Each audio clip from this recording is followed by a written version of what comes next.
যারা নিট 2026 দিয়েছিলে তাদের তো আবার রিনিট দিতে হচ্ছে, তোমরা জেনে গেছো। সেই রিনিট দেওয়া নিয়ে কিছু নতুন আপডেট আবার রয়েছে। এই কিছুক্ষণ আগেই এনটিএ ওদের যে ওয়েবসাইট সেখানে কিছু পাবলিশ করলো। তোমাদের বলে দিই যে কি কি আপডেট রয়েছে। কারেকশন উইন্ডো কিন্তু আবার ওপেন হয়ে গেছে, তুমি কারেকশন করতে পারো। কি কি কারেকশন করতে পারো আর কি নতুন হলো সেগুলো চলো আমরা একবার দেখে নিই। এই হলো সাইট, দেখতে পাচ্ছ। আচ্ছা, এখানে উপরে দেখো present address and exam city updation window for NEET 2026, এটা ক্লিক করতে হবে। আর এখানটায় দেখো conduct of re examination for NEET. হ্যাঁ, এটাকে আমি প্রথমে তোমাদেরকে দেখাই। এটা ধরো খুললাম, এটা খুললে পরে তোমার এই সার্কুলারটা চলে আসবে, ঠিক আছে।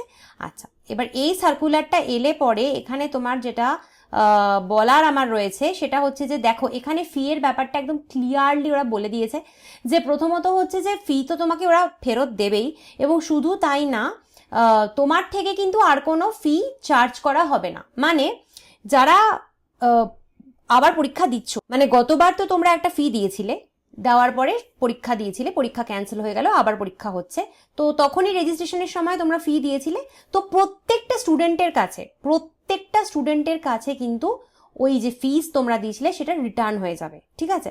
এবার তুমি বলতে পারো যে পরীক্ষা দিচ্ছি আমরা আবার, তাহলে কি ফিস আমাদের দিতে হবে না? না, কারণ এটা এনটিএ ওদের ইন্টারনাল রিসোর্স থেকেই পরীক্ষাটা করাচ্ছে। তো তোমাদের এটার জন্য সবার জন্য ফ্রি হয়ে গেল, কারণ অ্যাকচুয়ালি এটা ওদের ফল্ট, তো তোমাদের হয়রানি হচ্ছে। তো অ্যাটলিস্ট টাকাটা ওরা নিচ্ছে না, প্রত্যেকের কাছে পেমেন্ট কিন্তু ঢুকে যাবে, তোমাদের কাউকে আর টাকা দিতে হবে না। এটা হচ্ছে একটা কথা। নেক্সট হচ্ছে যে তুমি যদি এখানে দেখো প্রেজেন্ট অ্যাড্রেস আপডেট করতে পারো, ঠিক আছে, আর সিটি চয়েস তুমি চেঞ্জ করতে পারো, ঠিক আছে। আচ্ছা, কারণ হলো তুমি এটা জানো যে অনেকেই হয়তো এই মুহূর্তে সিটি চেঞ্জ করে নিয়েছে, তো তাদেরকে যে আবার পরীক্ষা দিতে হচ্ছে তারা তাদের প্রেফার্ড সিটি অনুযায়ী দেবে।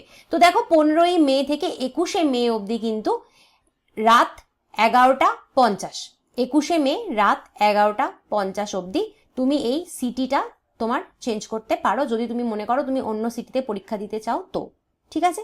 এবার কিভাবে সিটি চেঞ্জ করতে হবে আমি তোমাকে দেখিয়ে দিচ্ছি। আচ্ছা, আর কিন্তু অন্য কোনো রকমের কারেকশন তুমি এখানে করতে পারবে না। ডাইরেক্ট লেখা রয়েছে correction in particulars, no correction of particulars will be allowed except present address and choice of city as mention above. তুমি এখন কোথায় আছো, তোমার প্রেজেন্ট অ্যাড্রেস সেটা তুমি আপডেট করতে পারবে, আর সেই অনুযায়ী তুমি সিটি চেঞ্জ করতে পারবে। এই দুটো ইনফরমেশন ছাড়া কিচ্ছু চেঞ্জ করা যাবে না, কিচ্ছু না।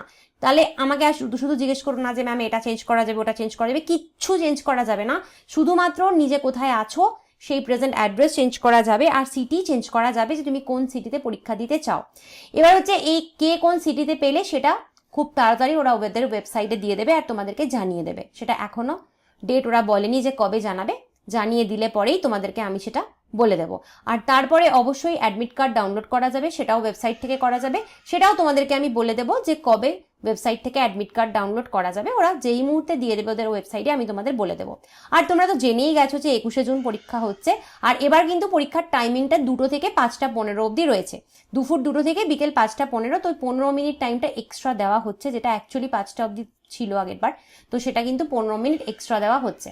আবার এরপরে যা নতুন ইনফরমেশন আসবে তোমাকে আমি খুব তাড়াতাড়ি সেটা বলে দেবো, তাই ইনফরমেশন নিয়ে কোনো চিন্তা নেই। যদি চ্যানেলটা সাবস্ক্রাইব না করে থাকো চ্যানেলটা সাবস্ক্রাইব করো, ভিডিওগুলো ভালো লাগলে লাইক কমেন্ট শেয়ার করতে একদম ভুলো না। তোমার নিট জার্নিতে আমি কন্টিনিউয়াস তোমার পাশে থাকবো।